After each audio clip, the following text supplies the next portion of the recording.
canalpuebla.com. Y para ti me quedó Escorpión. Bueno, esta semana sí te la has pasado chido, no te hagas. Pero tú quieres más y más y más y más conocimientos, pero para eso necesitamos más preparación.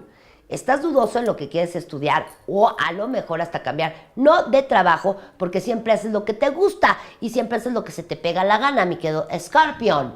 Pero esto de que te dicen, bueno, ya, yo ya, para eso no estoy, ¿cómo? Si nunca es tarde para estudiar, para emprender nuevas cosas y para, sobre todo, iniciar nuevos proyectos. Pero me habla de que tú, ¿qué quieres ser? A ver, ¿qué? ¿Cabeza de ratón o cola de león? Tienes que aplicar la ley de ser tú el dueño de tu tiempo, de tu espacio y sobre todo te va a llegar un negocio maravilloso. Así es que aprenda a ser jefe y a mandar, que en esta semana mandarás tus deseos y tendrás un negocio para ti, mi querido Escorpión.